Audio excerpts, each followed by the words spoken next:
सर्वमङ्गलमाङ्गल्यं सर्वकल्याणकारकं प्रधानं सर्वधर्माणां नैनं दयितुं शासनं नैनं दयितुं शासनं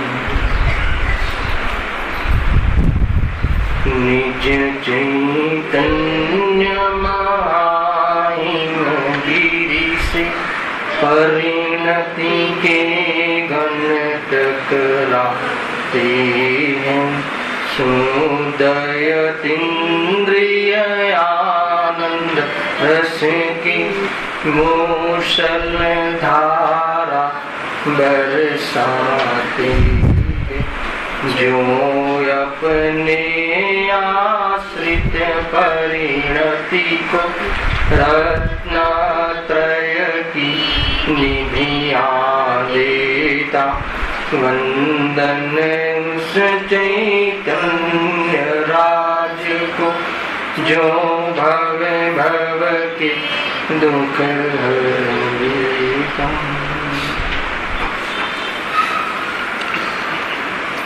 આજનો દિવસ બે મંગલ પ્રસંગો બન્યા હતા. બહુ મહાન દિવસ એટલા માટે ગણવામાં આવે છે કે બહુ જનજનના હિતમાં નિમિત્ત બનવા વાળા બે મહાન પ્રસંગો આજના દિવસે બન્યા હતા. એમાં પહેલો પ્રસંગ તો ભગવાન મહાવીરનો જન્મ દિવસ. દુનિયાની અંદર કોઈ બાળકનું આવું થાય તો એને જન્મદિન કહે છે. પરંતુ અહીં પ્રભુનું આગમન થયું, ભગવાન મહાવીરનું આવું થયું.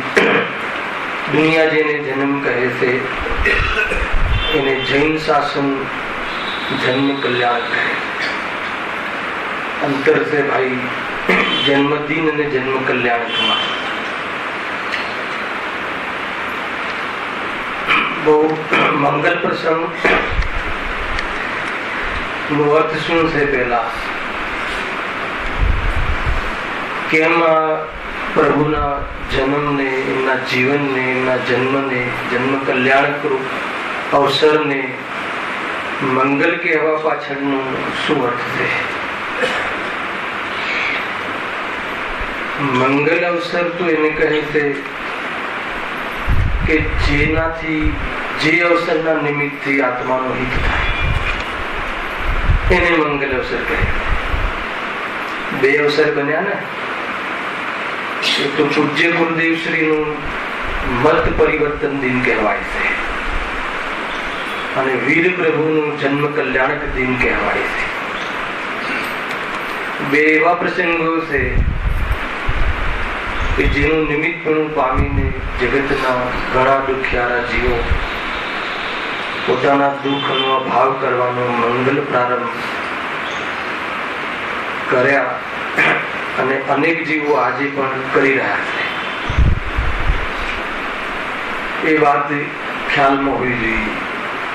ચંદ્રકાંતભાઈ મંગલ પ્રસંગ કહે ને આપણે મંગલ પ્રસંગ છે, માંગલિક કરીએ. આજે આપણે ગુરુદેવશ્રીનું માંગલિક, બેનશ્રીના માધ્યમથી માંગલિક. તો શું છે મંગલ? મંગલ પવિત્રતા, આત્માનું હિત, પરિણતિની અંદર પ્રગટ થવાનું સુખ, એ બધી મંગલ કાર્ય છે.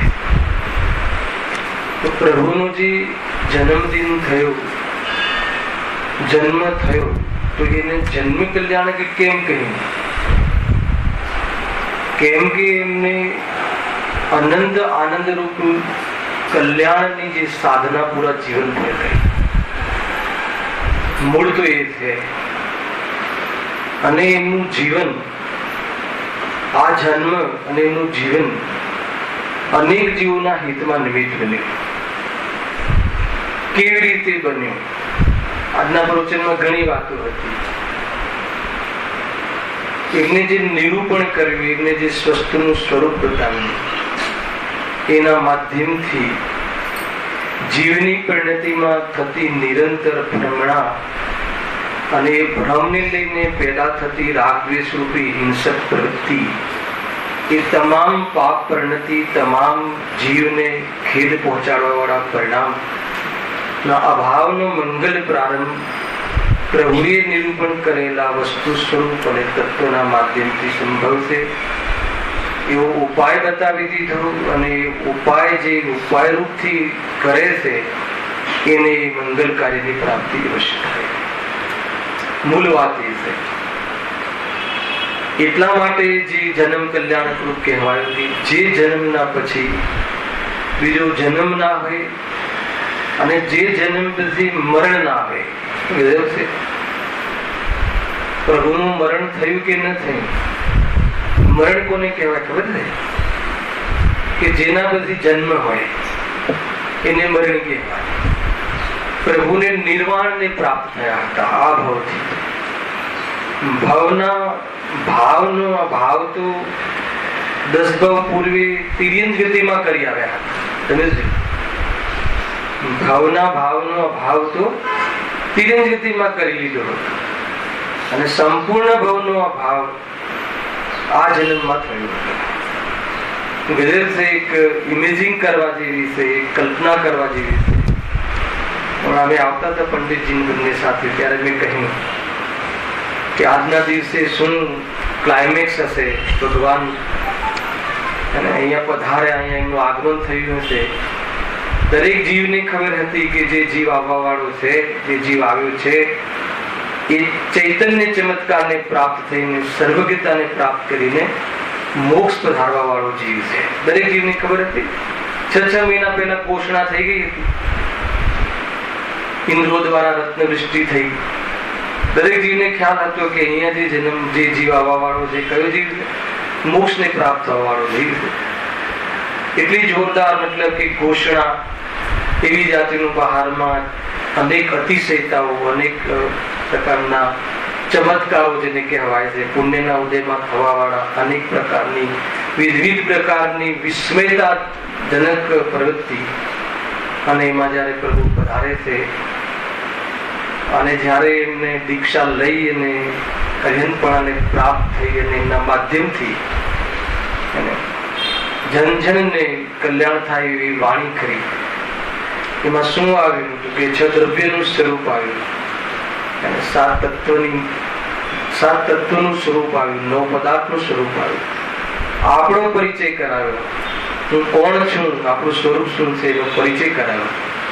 અને આટલું જોરદાર મતલબ કે આપણા દુઃખના ભાવ કરવામાં નિમિત્ત બનવા વાળા પ્રભુ, એમનો જન્મદિવસ હોય અને આપણને આનંદ ન આવે એવું કેમ બને? એવી રીતે આપણે પ્રભુના જન્મદિવસ સંબંધી વિચાર કરી શકીએ છીએ.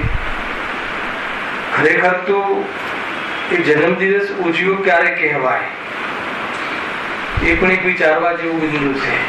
ક્યારે કહેવાય? નવા કપડા પહેરી અને અનેક પ્રકારના મિષ્ટાનનું સેવન કરવું. સેવન તો કરવાનું શીખવ્યું ગુરુદેવે. હમણાં સેવન કરવાનું કીધું. ગુરુઓનું સેવન કરવું, સેવા કરવી, સર્વજ્ઞ ભગવાનની સેવા કરવી. ગુરુદેવે એક વ્યંગ કહ્યું ને, એમને ક્યાં પગ દુખે છે તો એમના પગ દબાવવા, એવું કહ્યું. કયું પ્રકાર યાદ? સેવા કરવી એટલે સેવન કરવું. શાનું સેવન કરવું? પ્રભુએ જે કહ્યું છે એની આજ્ઞા માનવી. એમાં પણ ઉદાહરણ આપ્યું. અને પિતા કોઈ કઈ કહે તો કે હા પિતાજી, હા પિતાજી, એનું નામ આજ્ઞા માનવું નહીં. બહુ સરળ ભાષામાં કહે. એમને જે કહ્યું છે એવા દુઃખ અને દુઃખના કારણો, સુખ અને સુખના કારણો, સ્વ અને પરનો પરિચય, એમાં 7 તત્વનું યથાર્થ નિરૂપણ જે કર્યું એની એ સંબંધી સાચી શ્રદ્ધા કરી અને વિપરીત શ્રદ્ધા જે છે એનો અભાવ કરી અને પ્રભુ જે પ્રભુતાને પ્રાપ્ત થયા છે એનું મંગલાચરણ, એનું મંગલ આચરણ, એનો પ્રારંભ આપણા જીવનમાં થાય તો એ પ્રકારે જન્મદિવસ ઉજવ્યો કહેવાય. બાકી તો પછી ખાલી ગીત ગાઈને કોઈ જન્મદિવસ ઉજવવાનો કોઈ મતલબ નથી. એ બહુ જ સ્થૂલ વ્યવહાર છે અને એ વાત છે. કેવી રીતે ઉજવ્યો કહેવાય નીતિનભાઈ? દુઃખ અને દુઃખના કારણોની સાચી ખબર પડે, સુખ અને સુખના કારણની ખબર પડે. અર્થાત તો દુઃખના કારણ સંબંધી અને સુખના કારણ સંબંધી ભ્રમણા મટી જાય, મૂળ વાત, અને સ્વ પરનો વિવેક ઉપજે. તો આ રીતે યથાર્થ પ્રતીતિ થતા જીવ નક્કી, જીવ નિશ્ચિત પ્રભુતા જે પ્રભુએ પ્રાપ્ત કરી છે એનું મંગલાચરણ, અર્થાત તો એ સંબંધી અંશ પ્રગટ ન થાય, ન બને. આ સંબંધી વિચાર કરવા જેવો છે. તો બતાવો, આજે વિચાર કરીએ તો કયા દુઃખના કારણ છે એ નક્કી કરો. ગુરુદેવનો જે મત પરિવર્તન દિન છે એના અનુસંધાનનો પણ શું સંદેશો છે એ અલગ હશે કે ભગવાન મહાવીરનો જે સંદેશો હશે એ જ સંદેશો હશે. એની પણ ચર્ચા આપણે આમ દ્રવ્ય દૃષ્ટિ જીનેશ્વર નામનો ગ્રંથ બિરાજમાન છે એના દ્વારા આપણે જરૂર કરીશું. ખરેખર આ દ્રવ્ય દૃષ્ટિ જીનેશ્વર જે છે એ ગુરુદેવ શ્રીના આ ભવની કમાણી છે. દ્રવ્ય દૃષ્ટિ જીનેશ્વરનું નામ જ મત પરિવર્તન છે, યાદ રાખજો. અને એ સંબંધી ચર્ચા આપણે થોડી કરીશું. એના પહેલા મેં એક પ્રશ્ન પૂછ્યો. કયો પ્રશ્ન પૂછ્યો? કે પ્રભુએ આપણને એમની દિવ્ય ધ્વનિમાં દુઃખ અને દુઃખના કારણનો પરિચય કરાવ્યો, સુખ અને સુખના કારણનો પરિચય કરાવ્યો, સ્વ અને પરનો પરિચય કરાવ્યો. એ પ્રમાણે જો પરિચય કરે, એ પ્રમાણે જો એ પરિચય કરે, અર્થાત એ પ્રમાણે જાણીને શ્રદ્ધાન કરે અને એવી શ્રદ્ધાના અનુકૂળ એમાં નિશંક ઠરે વર્તમાન ઉપયોગ, તો એવી રત્નત્રયની પરિણતિમાં આનંદનો અંશ જેવું ભગવાન મહાવીરને પૂર્ણ અંશ પ્રગટ થયો હતો એવો અંશનો સ્વાદ કેમ ના આવે? એના તરફ બી થોડો વિચાર કરવા જેવો છે. દુઃખના કારણ કયા છે બતાવો છો? દુઃખના કારણ શું લાગે છે? તો શાંતિથી ચર્ચા કરીએ, કોઈ જલ્દબાજી છે નહીં. વૈભવભાઈ, શું વૈભવ છે આત્માનો? દુઃખ અને દુઃખના કારણ. દુઃખનું કારણ શું છે? શરીરમાં રોગ થાય, બહારમાં અનુકૂળતાઓ ન મળે, એ બધા દુઃખના કારણ છે કે નહીં? બહારના સંયોગોમાં કમી આવે, ઈચ્છિત સામગ્રી ન મળે, એ બધા દુઃખના કારણો છે. આપણે તો એમ માનીએ છીએ ને કે દુઃખના કારણ નથી. મને એ બતાવો કે ઈચ્છિત સામગ્રી મળી પણ જાય, ઈચ્છાને અનુસાર પુણ્યના ઉદયમાં સામગ્રી મળવા રૂપ યોગ પણ થઈ જાય, તો જીવ સુખી થયો કે ના થયો? પ્રશ્ન એ છે. ઘણી વાર આપણે આ કન્સેપ્ટ લઈએ છીએ, પરંતુ આ વારંવાર યાદ કરવા જેવું છે, કેમ કે એની ભૂલ આપણે વારંવાર કરીએ છીએ. દુઃખના કારણ અને સુખના કારણમાં બહુ ભૂલ છે. આપણે સુખના કારણ અનેક ઈચ્છિત સામગ્રી મેળવી એમ માનીએ છીએ, અને એ સામગ્રીનું ન મળવું, બહારમાં એવા સહયોગોની ઉપલબ્ધિ ન થવી, એને આપણે શું માનીએ છીએ? દુઃખના કારણ માનીએ છીએ. તો અહીંયા કહે છે કે ખરેખર તો દુઃખના કારણ કશાય છે. દુઃખનું કારણ ઈચ્છા છે. દુઃખનું કારણ પરદ્રવ્યમાંથી સુખ મળે છે, ભ્રમ છે, તો એ દુઃખનું કારણ છે. જો એ પરપદાર્થ મેળવવાની ઈચ્છા મટે, તો પરપદાર્થ મેળવવાની ઈચ્છા ક્યારે મટે? તો કે જ્યારે સ્વનો પરિચય થાય. એના વગર પરદ્રવ્ય તરફ પરદ્રવ્યને સ્વદ્રવ્ય અને સુખનું કારણ માની અને એની પ્રાપ્તિનો ભાવ બન્યા રહે છે, અને એ પ્રમાણે સંભવતું નથી ને જીવ દુઃખી થાય છે. કુલ મળીને સાતત્વની અંતર્ગત લઈએ તો આશ્રવ અને બંધ એ દુઃખનું કારણ છે. બરાબર છે? આશ્રવ દુઃખનું કારણ છે અને બંધ દુઃખ છે. સાતત્વની અંદર પ્રવેશ કરી દીધો. સામાન્ય ચર્ચા છે, બહુ ઉપયોગી ચર્ચા છે. શું છે આ આશ્રવ અને શું છે આ બંધ? ખ્યાલ છે કોઈને? આશ્રવ શું છે? મિથ્યાત્વ, અવિરતિ, પ્રમાદ, કશાય ને યોગ, આશ્રવના ભેદ કયા? શોર્ટકટમાં લઈએ તો મોહ રાગ દ્વેષ એ આશ્રવ ભાવ છે. પરદ્રવ્યમાં સુખની કલ્પના કરવી, પરદ્રવ્યમાં અપનત્વની કલ્પના કરવી. કાલે તો ઘણી ચર્ચા કરી ઇતિહાસ. કસાયની ઉત્પત્તિ શાના કારણે થાય છે? ભાઈ ધનેશભાઈ કાલ લીધું હતું. કસાયના અભાવથી સુખ પ્રાપ્ત થાય છે અને કસાયથી દુઃખ પ્રાપ્ત થાય છે. તો કસાય કેમ પ્રાપ્ત થાય છે? કે પર પદાર્થમાં એકત્વ. ધ્યાન રાખજો, ફરીથી કહું છું, થોડું ગઈકાલે આ વિષય વિસ્તારથી થયો હતો. પર પદાર્થમાં એકત્વ. પર પદાર્થમાં એકત્વનો શું અર્થ છે? કે એમાંથી મને સુખ મળે, એમાંથી સુખ ચેન મળે, એનાથી મને લાભ થાય. એ જ પર પદાર્થમાં એકત્વ રૂપ ભાવ વાસન છે. તો જીવ આમ માને છે અને એ રીતે માનવાના કારણે એના પ્રત્યે શું લાભ થાય છે? રાગ થાય છે. કોઈ પદાર્થમાંથી સુખ નથી પડતું એમ માને છે તો એના પ્રત્યે દ્વેષ થાય છે. તો આ રાગ દ્વેષને લઈને, પર પદાર્થમાં એકત્વને લઈને રાગ દ્વેષ થાય છે. એને લઈને જીવ હવે બંધ એમ માનવાના કારણે ત્યાં જીવ બંધાય છે. બંધાય છે એટલે કોણ બંધાય છે? વર્તમાન ઉપયોગ. વર્તમાન ઉપયોગ ત્યાં કમિટમેન્ટ કરે છે. કમિટમેન્ટ શું કરે છે? એને કે હું આ પદાર્થને કાયમી ધ્યાન રાખીશ, આ પદાર્થને કાયમી હું સાચવીશ, એવી જાતિનું ત્યાં કમિટમેન્ટ કરે છે અને પોતાના કુટુંબીજનોને સુખ અને સુખની પ્રાપ્તિ કરવાના પ્રોમિસ કરે છે. અર્થાત તો એને તમને હું કાયમી સંભાળીશ હું પ્રોમિસ કરે છે. એ ઉપયોગ એનો ત્યાં બંધાય છે અને એ બંધનમાં નિરંતર જીવ આકુરતાને પ્રાપ્ત થાય છે. પણ જીવને જ્યાં સંવર, નિજરા અને મોક્ષ સુખના સાચા કારણ, સંવર છે વસ્તુનું સ્વરૂપ, સ્વ અને પરનું ભેદ વિજ્ઞાન. ખરેખર કોઈને કોઈની સંભાળ રાખવી પડે એવી વ્યવસ્થા નથી, જરૂરત નથી. કેમ કે દરેક દ્રવ્ય પોતાના ગુણ પર્યાયથી અખંડ રૂપે સચવાયેલું છે. એવી ભગવાનની વાણીમાં પોતાના સર્વજ્ઞતાના અંતર્ગત એ વાત ભગવાનની વાણીમાં આવી અને એ વાત પરમ સત્ય છે. અને જો એ આપણને ખ્યાલમાં આવે, જો એ વસ્તુનો આપણને પરિચય થાય, દ્રવ્યની, ગુણની અને પર્યાયની સાચી સમજ થાય, તો અહીંયા કહે છે ઉત્પાદ દ્રવ્ય અને ઉત્તમ સત એવા વસ્તુની આપણને જો સાચી ખબર પડે તો શું થાય? જે આપણે બંધાવીએ છીએ, જે આપણે કમિટમેન્ટ કરીએ છીએ, જે ખોટા વચનો આપીએ છીએ, એ બધું સંપૂર્ણ પ્રોગ્રામ નષ્ટ થાય છે અને જીવ સાતાને પ્રાપ્ત થાય છે. જીવ ખરેખર દુઃખી કેમ છે?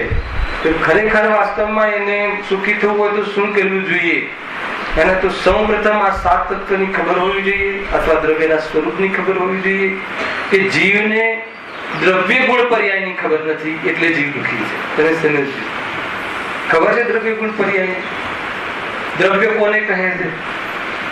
એના બેનશ્રીના વચનમાં જેને કાર્ય કરવા માટે કોઈની રાહ જોવી ના પડે એને દ્રવ્ય કહે છે. બરાબર છે? જે સદાકાલ રહે છે એને દ્રવ્ય કહે છે. જે પોતાના ગુણ પર્યાય સહિત સદાકાલ વસે છે એને દ્રવ્ય કહે છે. ગુણ પર્યાય દ્રવ્ય. તો દ્રવ્ય, આપણે દ્રવ્ય છીએ કે નહીં?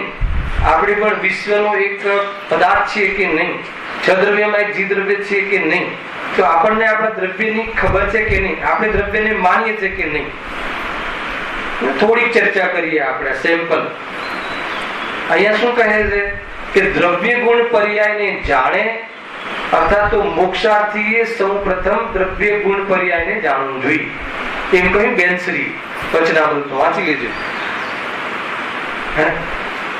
દ્રવ્ય ગુણ પર્યાયનો પરિચય હોવો જોઈએ. તો આપણને દ્રવ્યનો પરિચય છે, ગુણનો પરિચય છે, પર્યાયનો પરિચય છે. સમજો આ વાતમાંથી શું નીકળશે તમે વિચાર કરજો. પરિચય એટલે દ્રવ્યનો વિશ્વાસ છે, ગુણનો વિશ્વાસ છે, પર્યાયનો વિશ્વાસ છે. 2.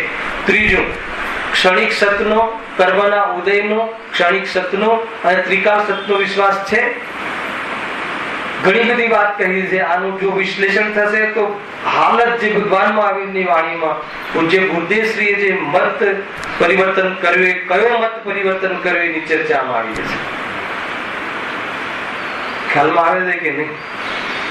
આપણે દ્રવ્ય છીએ તો દ્રવ્ય કોને કહે નીતિનભાઈ? જે કાયમી ટકે છે, પોતાના અનંત ગુણ સહિત કાયમી ટકે છે એને દ્રવ્ય કહે છે.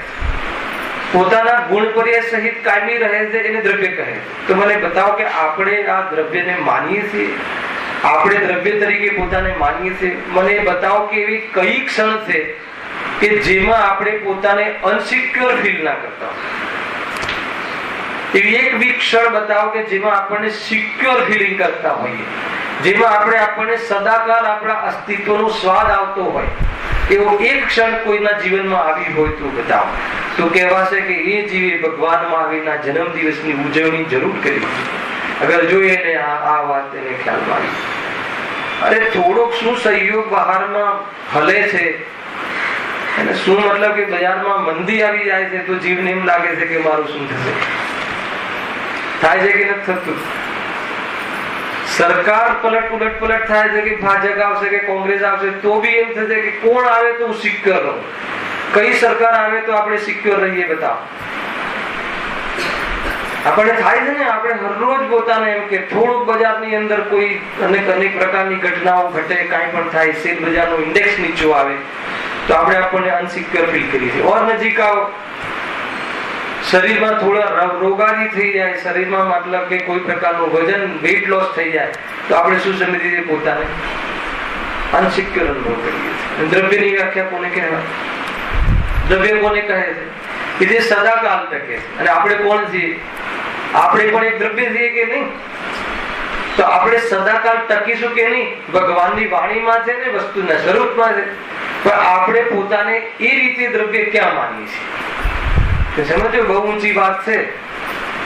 આ બધા સિદ્ધાંતો ભણવા પડશે ભાઈ. આ બધી પારમેશ્વરી વિદ્યા છે, અને આ બધી પરમાત્મા પદને પામવાની વિદ્યા છે. આ પૂર્ણ સુખને લાવવાની વિદ્યા છે. પ્રભુએ જે પદને પ્રાપ્ત થયા એવું મારું સ્વરૂપ છે, અને એવું જેને દેખ્યું છે એનો વાસ્તવમાં અભિપ્રાય સમ્યક થયો છે. એ અહીંયા કહે પોતાને દ્રવ્ય તરીકે માન્યું કહેવાય કે ના માન્યું કહેવાય? આપણે પોતાને દ્રવ્ય તરીકે માનીએ છીએ કે નહીં? જો દ્રવ્ય એને કહેવાય કે જે સદાકાળ રહે, અને આપણે હર સમયે હું નહીં રહું એવું ફીલ કરતા હોઈએ તો આપણને દ્રવ્ય તરીકે ક્યાં માને? બરાબર. બીજું દ્રવ્યની વ્યાખ્યા શું છે? ગુણોના સમૂહને દ્રવ્ય કહે. બરાબર. આપણે કયા દ્રવ્ય છીએ? ચેતન દ્રવ્ય. આપણા કયા ગુણો છે? જ્ઞાન, સુખ આદિ. એવા અનંત ગુણોનો સમૂહ, એવો હું દ્રવ્ય, જીવ દ્રવ્ય છું. બરાબર, ચેતન દ્રવ્ય છું. તો આપણે પોતાને અનંત ગુણાત્મક દ્રવ્ય માન્યું કે ન માન્યું? કેમ? બધા સમજી ને? આપણે જે જ્ઞાન નામનો ગુણ છે આપણામાં, સુખ નામનો ગુણ છે, જ્ઞાન નામ, આપણો જ્ઞાન ને આપણું સુખ, આપણો સુખ ગુણ ને આપણો જ્ઞાન ગુણ ક્યાં છે? આપણા દ્રવ્યમાં. કેમ? ન્યાયથી બતાવો. કેમ કે સર્વજ્ઞ ભગવાને ભગવાન મહાવીરની વાણીમાં એમ આવ્યું કે દ્રવ્ય અનંત ગુણોના સમૂહને દ્રવ્ય કહે છે. અને મારું જ્ઞાન ને મારું સુખ મારા દ્રવ્યમાં છે એમ કહે છે. અને આપણે જ્ઞાનની અને સુખની શોધ ક્યાં કરીએ છીએ? આપણે સુખ પ્રાપ્ત કરવાનો પ્રયાસ ક્યાંથી કરીએ છીએ અને ક્યાં મળે છે? જ્ઞાન ક્યાંથી મળે? શાસ્ત્રમાંથી મળે કે ગુરુદેવશ્રીના માધ્યમથી મળે કે ઇન્દ્રિયોમાંથી મળે કે કોલેજમાંથી મળે? ઇન્દ્રિયોના માધ્યમથી થતું જ્ઞાન, એ જ્ઞાન ક્યાંથી આવે છે? ગુરુદેવશ્રીના માધ્યમથી થતું જ્ઞાન, એ જ્ઞાન ક્યાંથી આવે છે? ખ્યાલ આવે કે નહીં? આ વાત છે ભાઈ. આપણને દ્રવ્ય ગુણ, પર્યાય, વસ્તુની સ્વતંત્રતા, ગુરુદેવે કર્યું શું આખા જીવનમાં? વસ્તુની સ્વતંત્રતાનો ઢંઢેરું તો પીટ્યું છે, બીજું કર્યું. અને બીજું કરવા જેવું છે શું? અને વસ્તુનું જેવું સ્વરૂપ છે એવું ખ્યાલમાં આવે, એ જ તો વાસ્તવમાં ખોટા અભિપ્રાયનો અભાવ છે. એ જ તો વાસ્તવમાં મત પરિવર્તન છે. બતાવો, આપણે એક વાર પણ પોતાને સુખરૂપ માને, આપણે જ્ઞાન અને સુખ આદિ ગુણથી યુક્ત છીએ એવું માને? એવો કયો સમય છે મને બતાવો કે જેમાંથી આપણે એવો, એ સમયમાં આપણે સુખની કલ્પના બહારમાંથી ના કરતા હોય? એક સમય બતાવો. આ પ્રવચન સાંભળવાથી સુખ મળે કે દુઃખ મળે? નિર્ણય કરો ભાઈ. પ્રકાશભાઈ બતાવો, આ પ્રવચન સાંભળવા તમે આવ્યા છો, ગુરુદેવશ્રીનું માંગલિક, ગુરુદેવશ્રીનું પ્રવચન આપણે સાંભળ્યું, એનાથી સુખ મળે કે દુઃખ મળે? તો પછી આપણે શું માનીએ છીએ? સર્વજ્ઞ ભગવાન આપણને સુખ આપે એ અહીંયા કહે છે કે ન્યાયની વાત નથી, એ સાતત્ય સંબંધી ભૂલ છે. આજે હતું આ પ્રવચન, એને જીવની ખબર નથી, એને પોતાના સ્વભાવની ખબર નથી. સર્વજ્ઞ ભગવાન આપણને તારે અને આપણે તરીએ, એને સાતે તત્વનું વિપરીત શ્રદ્ધા છે એમ અહીંયા કહે. એટલી જોરદાર વાત છે. ત્રીજો પોઈન્ટ શું છે? બહુ શોર્ટકટમાં લઈ રહ્યો છું અને આપણે 15-20 મિનિટમાં પૂરું કરવું છે. એટલે છતાં બી આમાંથી કોઈ વાત આપણને જચી જાય, સ્વરૂપ જો જચી જાય તો કહે છે કે ચારે અનુયોગોનો સાર એમાં આવી જાય છે. બરાબર છે. આપણને દ્રવ્ય ગુણ પર્યાયની ખબર નથી. પેલા કન્ડિશન મૂકી જ્ઞાનીઓએ કે જો તારે તારું કલ્યાણ કરવું હોય તો દ્રવ્ય ગુણ પર્યાયનું જ્ઞાન હોવું જોઈએ, દ્રવ્ય ગુણ પર્યાયનો વિશ્વાસ હોવો જોઈએ. તો ત્યાંથી એ ખબર પડે છે કે આપણને દ્રવ્ય ગુણ પર્યાયની ખબર નથી, કે હું કાયમી ટકવું છું બહારમાં શરીરના જવાથી, ધનના જવાથી, ઇજ્જતના જવાથી, પરિણામમાં કશાય ના આવવાથી, પરિણામમાં મિથ્યાત્વના રહેવાના કાલે પણ આ જીવનો સ્વભાવ નું કાંઈ બગડ્યું નથી, જેમ છે એમ રહે છે, હંમેશા ચેતન સ્વરૂપ રહે છે. તો એવું એ પ્રમાણેનું ફિલિંગ આ જીવ ક્યારે બી નિર્ભાર અનુભવ કરતો નથી. તો એને દ્રવ્યને ક્યાં માન્યું? એક બીજી વાત હતી ગુણ. આપણે ગુણોને ક્યાં માન્યા? જ્ઞાન, દર્શન, ચારિત્ર, સુખ, વીર્ય આદિ ગુણ કોનામાં છે? આત્મામાં છે. શરીરમાં નબળાઈ આવે તો આપણને શું લાગે છે? મને બતાવો કે શરીરમાં નબળાઈ આવે ખરી? શરીરમાં કોઈને નબળાઈ આવે ખરી? શરીરમાં બહુ ઊંચી વાતો છે ભાઈ. આ વિદ્યા ભણવી પડશે. કોઈને અત્યારે શરીરમાં નબળાઈ છે?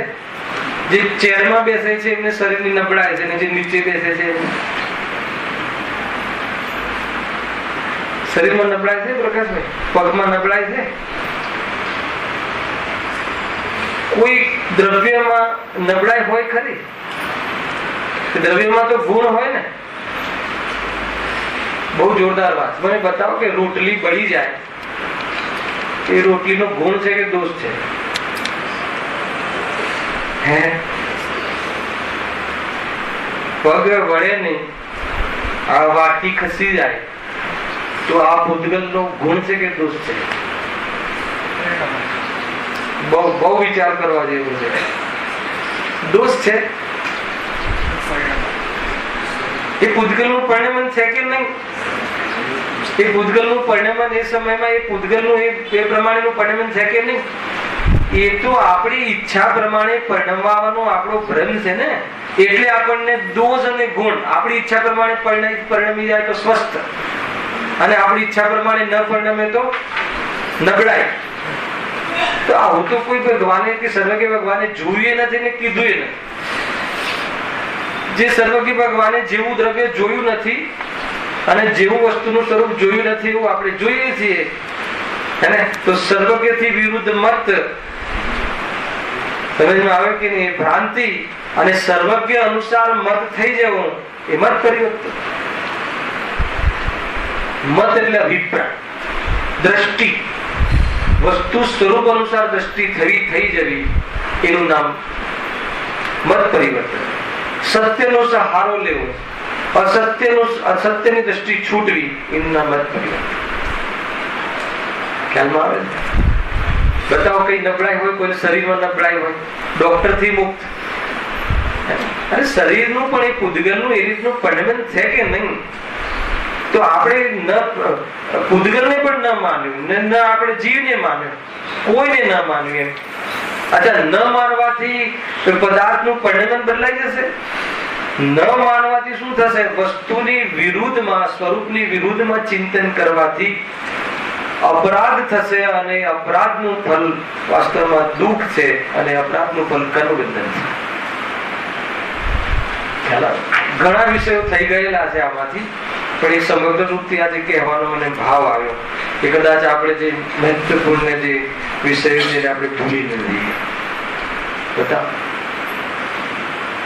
આપણે આખી જિંદગી એની કથા વિકથા કરીએ છીએ કે મને આમ થયું, હવે આમ થયું, હવે આ ફાંકી લઉં, હવે આ કરું, તેથી આ બરાબર થાય ને આ બરાબર થાય ને.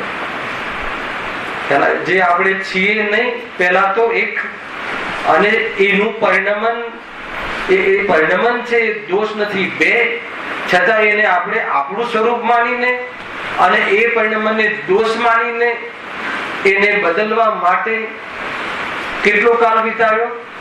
2 દિવસ 4 દિવસ ભાઈ, અનાદિકાલ અનંતકાલ વિતાવ્યો. પણ છતાં પણ આ જીવને એમાં સફળતા ન મળે તો ક્યાંથી મળે? સમજમાં આવે છે? એને પરિચય જ નથી ગુણનો અને પર્યાયનો અને દ્રવ્યનો. સમેટી લેવા જેવો છે ઉપયોગ, સમેટી લેવા જેવી છે આ બુદ્ધિ. બહારના પદાર્થો નથી.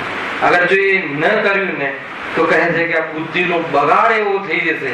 બુદ્ધિ પણ બગડે, હમણાં ના પાડી દે, ખ્યાલ આવે કે નહીં? અર્થાત તો એ લાયક નહીં રહે કે આ નિર્ણય થઈ શકે, એ લાયક નહીં રહે. એ કાળમાં પણ સ્વભાવમાં કોઈ બગાડ નથી, વસ્તુમાં કોઈ બગાડ નથી. એટલા માટે જે આપણા માટે ઉપકારી છે આ જ્ઞાનીઓના વચન. વાત ક્યાંથી આવી? ગુણ અને પર્યાયની વાત ચાલશે આગળ. હવે દ્રવ્યમાં કઈ, દ્રવ્યને આપણે ન માન્યું, ગુણોને માન્યા કે ન માન્યા? બતાવો. કોઈ દ્રવ્યમાં દોષ હોય તો આપણે દોષ ક્યાંથી દેખાય છે? ખ્યાલ આવે? અરે દરેક દ્રવ્ય ગુણાત્મક છે. પ્રભુએ દ્રવ્યને દોષાત્મક તો જોયું જ નથી. અને આપણને એમ લાગે છે કે આમાં દોષ છે. આપણને દોષ કેમ દેખાય છે? ગુણને નથી જોયા એનું નામ દોષ. ખ્યાલ આવે? તો આત્મામાં આનંદ ગુણ છે. હવે પર્યાયને માની કે ન માની એની તો બહુ મોટી કથા છે. ખ્યાલ આવે કે ભાઈ? આ તો વિતરાગ કથા છે. પર્યાયને પર્યાય તરીકે માનવી એ વિતરાગ કથા છે. પર્યાયને માની કે ન માની એ બતાવો. આપણામાંથી પર્યાયને કોને માની ને કોને નથી માની? શાંત છે ને? કોઈ બતાવો આરામથી, કઈ વાત નથી. બતાવો. પર્યાયને માની કે ન માની? કોણ બતાવશે? અથવા પર્યાયને માની ન માની એમ ક્યારે કહેવાય? આપણે પર્યાયને ન માની એમ ક્યારે કહેવાય? એના પહેલા મેં એક વાત કહી હતી તમને. કઈ વાત કહી હતી? કે આ જીવને કર્મ ઉદયનો, ક્ષણિક સતનો અને ત્રિકાળ સતનો ત્રણેય વિશ્વાસ નથી. અને આ ત્રણ ચીજનો, આ સ્વરૂપનો, આ સૃષ્ટિનો અવિશ્વાસ હોવાના કારણે, જીવની શ્રદ્ધા ડામાડોલ હોવાના કારણે નિરંતર એ વ્યગ્ર રહે છે. ક્યારે પણ એનું ચિત્ત સ્થિરતાને પ્રાપ્ત થતું નથી. આ તમે સમજી લેજો. આટલી વાતો છે. જો આટલો ખ્યાલ આવી જાય તો ખરેખર જીવ સ્થિરતાને પ્રાપ્ત થઈ જાય. કેટલી વાતો કહી? ફરીથી અત્યારે વાત ચલાવવાની છે પર્યાય. દ્રવ્ય ગુણની તો આપણને ખબર નથી. પહેલી કન્ડિશન મૂકી કે જો દ્રવ્ય ગુણ અને પર્યાયની જીવને ખબર પડે, પણ દ્રવ્ય ગુણ પર્યાય સંબંધી જો એને શ્રદ્ધા થાય, દ્રવ્ય ગુણ પર્યાયને જાણે તો જીવ નિયમથી શાંતિને પ્રાપ્ત થાય. તો આપણે દ્રવ્ય ગુણ પર્યાયની ખબર નથી એ વસ્તુ એ થયું. તો એમાં દ્રવ્ય ગુણ સંબંધી તો આપણને બતાવવામાં આવ્યું કે કેવી રીતે ખબર નથી. આપણે દ્રવ્ય ગુણ પર્યાયને માનતા નથી. આપણે આપણને દ્રવ્ય તરીકે માનતા નથી. આપણે આપણને અનંત ગુણાત્મક માનતા નથી. બે વાત હે ને? આપણે આપણને દ્રવ્ય તરીકે ક્યારે ન માન્યું? કે આપણે હર સમય પોતાના અસ્તિત્વ સંબંધી એને ડર રહ્યા કરે છે, ભય રહ્યા કરે છે. તો એ કહે છે કે આપણે આપણને દ્રવ્ય ક્યાં માને? હર સમયે આપણા જ્ઞાન, સુખ, વીર્ય ને બહારના આધારે માનીએ છીએ. તો આપણે આપણને અનંત ગુણાત્મક ક્યાં માન્યા? બરાબર છે. હવે પર્યાય સંબંધી કોઈ બતાવો, કેમ કે એની ચર્ચા તો ઘણી થઈ. પર્યાયને માની આપણે નથી માનતા એ ક્યારે કઈ રીતે કહેવાય? આપણે પર્યાયની ખબર નથી, પર્યાયને પણ માનતા નથી. પર્યાય નથી માનતા. પર્યાય એટલે કાર્ય. હર સમય દ્રવ્ય પરિણમી રહ્યું છે, એના સ્વકાલમાં પરિણમે છે. એમાં ક્યાં ન માનવું? બતાવો. તમને સમ્યક દર્શન ક્યારે થવું જોઈએ? તમને મોક્ષ ક્યારે થવો જોઈએ? નિર્ણય કરો. ખ્યાલ? બહુ જોરદાર વાતો છે આ બધી. આપણે જે પર્યાયમાં ફેરફાર કરવાનો અને પર્યાયમાં જે ટકાવવાનો ઉપાય કરીએ છીએ એનું નામ કે આપણે પર્યાયને પણ માનતા નથી. બહુ સિમ્પલ કહું, બહુ સિમ્પલ, થોડું કઠોર વાત છે કે તમારા સંયોગમાં જે કુટુંબીજનો છે દરેક માટે એનો વિયોગ કેટલા કાળે થવો જોઈએ? 50 વર્ષે, 100 વર્ષે, 125 વર્ષે? કોઈ કહેશે? સંગીત પ્રશ્ન પૂછ્યું, બાજુમાં પપ્પા બેઠા છે, વાંધો નહીં. પપ્પાનો વિયોગ કેટલા વર્ષે થાય તો યોગ્ય છે? 101 વર્ષ સુધી? શું એસ્ટિમેટ છે? બહુ ભારે પ્રશ્ન છે. પ્રકાશભાઈ કહે છે કે શું કામ વિયોગ જ થવો જોઈએ, કાયમી રહેવા જોઈએ? બરાબર છે. બહુ જોરદાર વાત છે કે આવી વાતો ન કરો ભાઈ. આ વાત તો કરવામાં જ આપણને જયારે ભય લાગે છે એનો અર્થ એ છે કે આપણે પર્યાયને માનતા નથી. સમજમાં આવે છે કે કોઈ પર્યાય, કોઈ સિચ્યુએશન કાયમી રહેવી જોઈએ. બરાબર. અને તમારા ધંધામાં અત્યારે મંદી ચાલતી હોય તો એ કેટલા દિવસ રહેવી જોઈએ એ બી બતાવી દો જોડે. એક ક્ષણ ન રહેવી જોઈએ. એટલે કોઈ પર્યાય તો ક્યારે ન થવી જોઈએ. એટલે બધી પર્યાયો મારી ઈચ્છા પ્રમાણે થવી જોઈએ. સ્થૂળ વાત કરું છું. એનો અર્થ એ કે આપણે પર્યાયને પણ માનતા નથી. બરાબર. અથવા ઓર લઈએ, કોઈ પદાર્થની પર્યાય બદલાય તો એમાં તમને શું નુકસાન? બહુ જોરદાર વાત છે. શું નુકસાન? અને હું મારું પણ ઉદાહરણ લઈ શકું છું. મારા સંયોગમાંથી પિતાજીનો વિયોગ થયો, એમાં મને શું નુકસાન? બતાવો. કોઈ નુકસાન થયું? ગજબ છે. બહુ કઠિન વાત છે. જીવને એમ થાય કે આ બધી આવું બધું તમે નહીં કહો. બતાવો ભાઈ, તમારા સંયોગમાંથી પિતાશ્રીનો, તારા સંયોગમાંથી દાદાશ્રીનો વિયોગ થયો તો એમાં તમને શું નુકસાન? કોઈ પદાર્થની પર્યાય પલટાય એમાં આપણને શું નુકસાન? અચ્છા, એ જીવને શું નુકસાન? કોઈને નુકસાન છે? દુનિયામાં કોઈ નુકસાન નામની ચીજ હોય તો બતા. જ્યાં સુધી આ રીતે દ્રષ્ટિ નહીં કેળવાય ત્યાં સુધી કોઈ જીવ એમ કહે કે અમે ચેનથી અર્થાત તો જીવી શકીશું શાંતિથી, સ્થિરતાથી, તો કે અસંભવ છે. વસ્તુ સ્વરૂપનો નિર્ણય સહજતાથી સ્વીકાર ન કરે તો આત્મકલ્યાણનો અવસર નહીં આવે.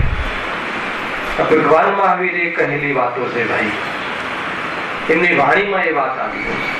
આ રીતે દ્રવ્યગુણ પર્યાયનું સ્વરૂપ જો એને ખબર પડી જાય જેમ છે એમ, તો કહે છે કે એનું મન ચિંતિત ન રહે, વ્યગ્ર ન રહે અને વાસ્તવમાં બેચેન ન રહે, નિરંતર નિશંક સંકિત રહે છે, નિરંતર ભયભીત રહે છે, નિરંતર અનસિક્યોર રહે છે. જીવ હંમેશા પાગલની જેમ આમ એમ રહે છે કે શું થશે, શું થશે, કોનું શું થશે, અને શરીરનું શું થશે, કે સંયોગનું શું થશે, કે સગાવાળાનું શું થશે, કે આત્માનું શું થશે.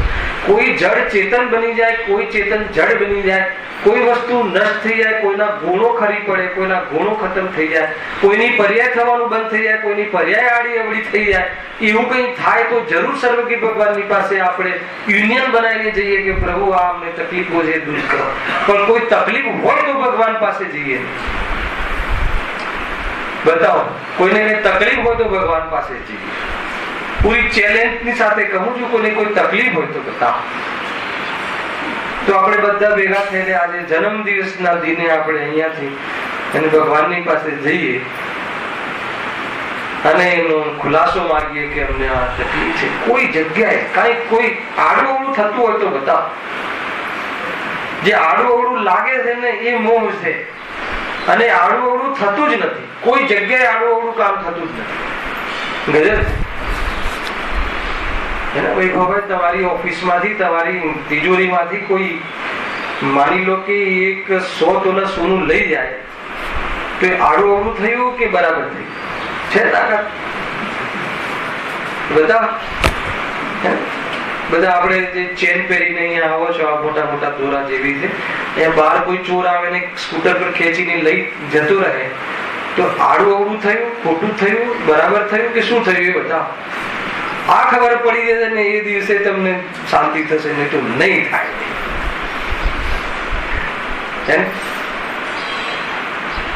બતાવો, બહુ જોરદાર વાત છે. એ બરાબર થયું. 100 વર્ષે 50 વર્ષે પોતાના સ્વકાલમાં કોઈનો વિયોગ થયો, ખોટું થયું. શરીરમાં એના સ્વકાલમાં એના પરમાણુઓનો કલર કાળો થયો, કેન્સર રૂપ થયો, જે દુનિયાને કેન્સર કહે છે, ખોટું થયું. અને એના જવાના કાળમાં ગયું તો ખોટું થયું. એમાં ખોટું શું થયું તો બધા ખોટું તો થયું ત્યારે કહેવાય કે એ થતા તમારામાંથી કઈ લઈને ગયું.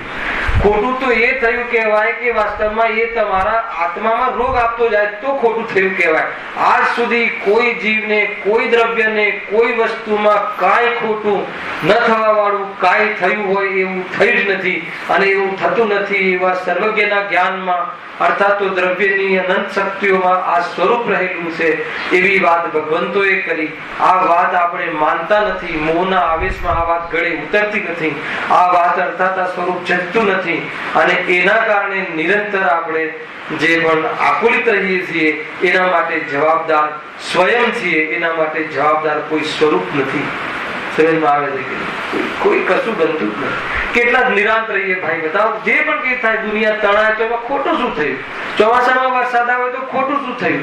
પૂર આવે અને પદાર્થો એમાંથી અહીંયાથી એક સ્થળાંતર થઈ જાય, એમાં ખોટું શું થયું? એ તો મારું ઘર ન તણાવવું જોઈએ એટલે એને અહીંયા કહેવામાં આવ્યું કે તને પર્યાય સંબંધી ખબર નથી.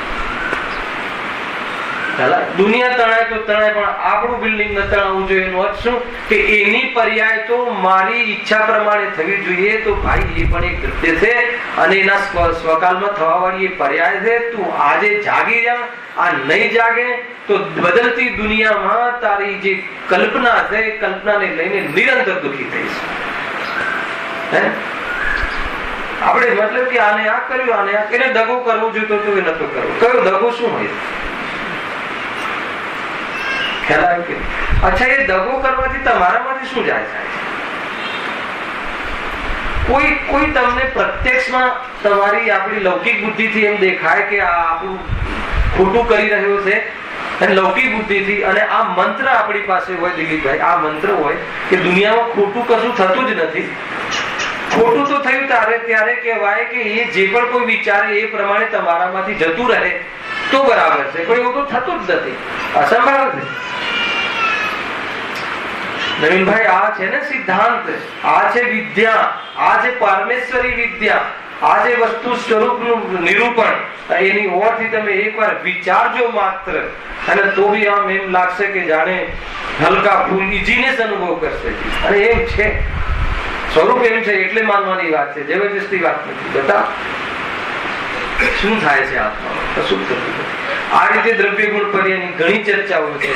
ઘણા અવસરે આપણે આને ખુલાસાબંધ ચર્ચા કરીએ છીએ, પરંતુ આટલી ચર્ચા અપેક્ષિત હતી એટલે મેં કહી. એમાં 3 વાતો હજુ કહું ને પછી થોડુંક 1-2-3 મિનિટ થોડુંક હેડિંગ માટે ચર્ચા કરીને આપણે સમાપ્ત કરીએ. શું વાત હતી કે કર્મનો વિશ્વાસ નથી. એ આવી ગઈ વાત ફરીથી. કર્મનો વિશ્વાસ નથી એટલે શું? કેવી પાપ પુણ્યનો વિશ્વાસ નથી. પોતે બાંધેલા કર્મના ઉદયમાં થવા વાળી બહારમાં અવસ્થાઓ, એને આમ થવું જોઈએ ને આમ થવું જોઈએ, તો એ કર્મનો વિશ્વાસ નથી. ક્ષણિક હરેક પર્યાય ક્ષણિક હોય છે, બદલાવું એનો ધર્મ છે પર્યાયનો, એનો વિશ્વાસ નથી. કેમ થયું? આવું ન થવું જોઈએ કે વિશ્વાસ નથી. અને આવું થવા છતાં કર્મના ઉદયમાં બધી ઘટનાઓ ઘટવા છતાં શુદ્ધાત્મા અર્થાત આત્માનો સ્વભાવ અથવા વસ્તુ તરીકે હર વસ્તુ એ ક્યારે નષ્ટ નથી થતી, હંમેશા ત્રિકાલ બિરાજે છે, એનો વિશ્વાસ નથી. અને આ વસ્તુ સ્વરૂપનો અવિશ્વાસ, એના કારણે જે ખેદખિન્ન રહે છે. એટલી ચર્ચા ભગવાન મહાવીરની વાણીમાંથી આવી. હવે ગુરુદેવશ્રીએ જે અહીંયા કહ્યું, મેં હેડિંગ એટલા માટે પહેલા તમને ઇશારો કર્યો હતો કે આ જે દ્રવ્ય દ્રષ્ટિ જીનેશ્વર નામનો ગ્રંથ અહીંયા બિરાજમાન છે. દરેક ચિંતામણી મતલબ કે અમારી જે ત્યાં હોય છે શિબિર, એમાં સવારના ક્લાસોમાં આ ટાઈપના અમે બોલની ચર્ચા હંમેશા કરતા હોઈએ છીએ કે જેથી દિવસનો અર્થાત તો કોઈ બી વિષય ચરણાનુયોગનો આવે તો બી પચાવી શકાય કે જે દ્રવ્ય દૃષ્ટિના માધ્યમથી આચરણ નિભાવી શકાય અને બહારની પરિસ્થિતિઓમાં પણ નિપાત રહી શકાય એવું આ ગુરુ મંત્ર પૂજ્ય ગુરુદેવશ્રીએ આપણને આ જીવનમાં આપણને એમને આપ્યું. ખરેખર મને આ બુક જ્યારે હાથમાં લઉં છું ત્યારે મને એમ લાગે કે આ ભવની કોઈ કમાણી હોય ગુરુદેવને તો આ દ્રવ્ય દૃષ્ટિ જીનેશ્વર છે. મત પરિવર્તન, દ્રવ્ય દ્રષ્ટિ જીનેશ્વર, 3 શબ્દ છે હેડિંગમાં, બુકના હેડિંગમાં. દ્રવ્ય દ્રષ્ટિ જીનેશ્વર. શું છે આ 3 ચીજ? દ્રષ્ટિ શું છે, દ્રવ્ય શું છે અને જીનેશ્વર શું છે? તો દ્રષ્ટિ છે મત, દ્રષ્ટિનો અર્થ અભિપ્રાય, દ્રષ્ટિનો અર્થ શ્રદ્ધા, દ્રષ્ટિ ખ્યાલ આવ્યો? દ્રષ્ટિ, મત, અભિપ્રાય. તો જેને દ્રષ્ટિ અર્થાત મત, હવે આપણે શું કહ્યું? મત પરિવર્તન, સંપ્રદાય પરિવર્તન નહીં. અને આત્મા દિગંબર છે કે શ્વેતંબર છે? બતાવો, તમે દિગંબર છો કે શ્વેતંબર છો? બહુ ભારે કામ છે કે ગાયક છો? નિશ્ચિત એક અવાજે ગાયક છે એ વાત આવે. બોલો, એમાં કોઈ ભેદ નહીં. આ બહારના મોહની ઓરથી ભેદ છે, આ બધા પર્યાયની ઓરથી ભેદ છે, આ બધા વ્યવહારના ભેદ છે. એ દિગંબર, એ શ્વેતંબર, એમાં એ સંપ્રદાયને અનુસાર રહેલો જીવ એ પણ ગાયક છે કે નહીં? અને જો ગાયક છે એનું ત્રિકાળ સ્વરૂપ છે અને બાહ્યમાં જે છે સંયોગીનો વેશ છે, એનું એ ખ્યાલમાં આવી જવું, એવી જાતિની શ્રદ્ધા થઈ જવી, અર્થાત તો એ દ્રવ્યનો સ્વભાવનો પ્રેમી થઈ જવો, આવી દ્રવ્ય સ્વભાવનો આશિક થઈ જવું, વર્તમાન ઉપયોગ, એનું નામ છે મત પરિવર્તન. ખ્યાલમાં આવે છે? અહીંયા એક જે દ્રવ્ય શબ્દ છે એ કયા દ્રવ્યની ચર્ચા છે એટલું કહી. હવે આપણી પાસે 4-5 મિનિટ છે ને વસ્તુ બહુ ગંભીર છે. દ્રષ્ટિ એટલે ખ્યાલમાં આવ્યો? દ્રષ્ટિ એટલે અભિપ્રાય, દ્રષ્ટિ એટલે આપણું મત. શું અભિપ્રાય છે? તો કે જેનો અભિપ્રાય દ્રવ્ય અનુસાર થઈ ગયો, જેનો અભિપ્રાય દ્રવ્યમાં ભળી ગયો, જેનો મત, જેનું વોટિંગ, જેને પોતાનું સમર્પણ, શ્રદ્ધાનું સમર્પણ દ્રવ્ય સ્વભાવ પર કર્યું, એનું નામ દ્રવ્ય દ્રષ્ટિ. તો એ કોણ છે એ દ્રવ્ય? શું છે એ દ્રવ્ય? કે જે દ્રષ્ટિનો વિષય છે, શુદ્ધનેનો વિષય છે, આશ્રય કરવા વૃત તત્વ છે. તો એ શુદ્ધ, એ દ્રવ્ય એટલે શું? અહીંયા દ્રવ્યથી દ્રષ્ટિમાં દ્રવ્ય શબ્દ શું સૂચવે છે? બતાવો પ્રકાશભાઈ, ફટાફટ. આ દ્રવ્ય ગુણ પર્યાય વાળું દ્રવ્ય કે કોની વાત છે? આ દ્રવ્ય એટલે દ્રવ્યનો સ્વભાવ, દ્રવ્ય એટલે દ્રવ્યનો મૂળ સ્વભાવ, દ્રવ્યનો ત્રિકાળ સ્વભાવ, અનંત કાળથી શરીરમાં રહેવા છતાં પણ જળ ન થયો એવો સ્વભાવ, અને પર્યાયમાં ક્રોધાદી થવા છતાં પણ એ રૂપે ન થયો એવો દ્રવ્યનો સ્વભાવ, દ્રવ્યનો મૂળ સ્વભાવ. કોઈ ઘરેણામાં વીંટી, દોરા આદિ અનેક આકાર રૂપ એના આકાર થયા, પરંતુ સુવર્ણત્વનો નાશ થયો, એ સુવર્ણત્વ એ એનો દ્રવ્ય સ્વભાવ. હે ને? ગરીબ પહેરે, અમીર પહેરે તો પણ સોનું સોનું છે એનો દ્રવ્ય સ્વભાવ. ગટરમાં પડી જાય, કાદવ લાગી જાય તો પણ એ જ વેલ્યુ રહે, એ જ એના ગુણ રહે, એ સુવર્ણત્વમાં કમી ન આવે, એ એનો સ્વભાવ. ખ્યાલ આવે છે કે નહીં? એ સોનાના ગહેનાના ટુકડા થઈ જાય પણ એમાં સુવર્ણત્વમાં કમી ન આવે, સ્વભાવ. એ રીતે આત્મા નો દ્રવ્ય સ્વભાવ એ ભલે કિચડમાં પડે એટલે ક્રોધાદિમાં રહે કે રાગાદિમાં રહે, પણ ચૈતન્ય સ્વભાવ છૂટતો નથી એનો સ્વભાવ. ભલે અનંતકાળ દૂધ અને પાણીની જેમ અનાદિથી શરીરોની સાથે રહ્યો, પરંતુ શરીરથી પ્રભાવિત ન થયો એનો સ્વભાવ. એ પોતે પરિચય કરવા લાયક વસ્તુ, અપનાવવા લાયક વસ્તુ, જેમાં એકત્વ કરવા જેવું વસ્તુ, એને દેખવાથી, એને જાણવા માત્રથી મતલબ કે અનેક પ્રકારની આકૃતાઓ મટી જાય છે અને એની પ્રતીતિથી તો મોહ ઉપશમ થઈ જાય છે અને એમાં રહેવાથી સંપૂર્ણ દુઃખોનો અભાવ થઈ જાય છે. અને એના દર્શન કરવા માત્રથી જે જીનેશ્વરપણું અથવા પરમાત્માપણું અર્થાત તો સુખનો જે પ્રારંભ થાય છે એ દ્રવ્ય દ્રષ્ટિ જીનેશ્વર. દ્રવ્ય એ મૂળ સ્વભાવ, દ્રષ્ટિ પુરુષાર્થ, જીનેશ્વર ફલ. શું કહ્યું? ખ્યાલ હેડિંગ છે આ 3 ચીજની ચર્ચા. ભાઈ ચંદ્રકાંતભાઈ, ભગવાન પૂજ્ય ગુરુદેવ શ્રીનો આજના દિવસે જે એમનો મત પરિવર્તન થયું એને સારા સમાજને અને દરેક જીવ માત્રને જે લાભ થયો એ આ છે. દ્રવ્ય એ શું? જીવનો, વસ્તુનો સ્વભાવ, દ્રવ્યનો સ્વભાવ. દ્રષ્ટિ પુરુષાર્થ. પુરુષાર્થ કેમ? એ પોતાનું આ મારું સ્વરૂપ છે, આ જ હું છું, અન્ય હું નથી, દેહ આદિથી પ્રભાવિત ન થવું, એને એવી દ્રષ્ટિ થઈ જવી એ પુરુષાર્થ. અને એના થવી પુરુષાર્થથી શું પ્રાપ્ત થાય છે? જિનેશ્વર. જિનેશ્વર એટલે પરમાત્માપણું. એ પર્યાયની અંદર પરમાત્માપણનો અંશ જાગૃત થાય છે, એનું ફલ આ છે દ્રવ્ય દૃષ્ટિ જિનેશ્વર. ખરેખર આજના પ્રસંગે એક વાત જરૂર યાદ આવે છે કે અનંત ઉપકાર એ ભગવાન મહાવીર આદિ અનંત તીર્થંકરોનો. એનાથી બી અનંત ગણો ઉપકાર કોનો? કુનકુન દેવાચાર્યનો, કે જે આ વાત એને એ ધરોહર એમને લખી. એનાથી બી અનંત ગણો ઉપકાર પૂજ્ય ગુરુદેવશ્રીનો, કે જેમને આપણને આ વાત ગળે ઉતારી. અને એમનાથી બી અનંત ગણો ઉપકાર કોનો? એ તો ભૂલી જ ગયા. તો કોઈનો ઉપકાર ના રહે. કોનો ઉપકાર? શુદ્ધાત્માનો, પોતાના સ્વભાવનો. હે ને? કે અગર જો એ જાણી લઈએ અને એ જોઈ લઈએ તો કહે છે કે આ ફરી આ ચાર ગતિમાં આવવાની વાત નથી.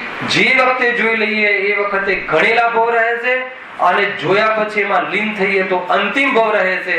એવું જો કાર્ય કરીએ જે જન્મમાં, જે જીવનમાં, એ જન્મ અને એ જીવનની ઉજવણી કરી કહેવાય. અને એ રીતે જ કરાય. અને એ જ વ્યક્તિઓનો, એ જ વાસ્તવમાં જીવોનો જન્મદિવસ ઉજવાતો હોય છે. આપણે પણ આપણો જન્મદિવસ કલ્યાણકના રૂપમાં ઉજવાય એવી ભાવના ભાવી ને આજનું પ્રવચન સમાપ્ત.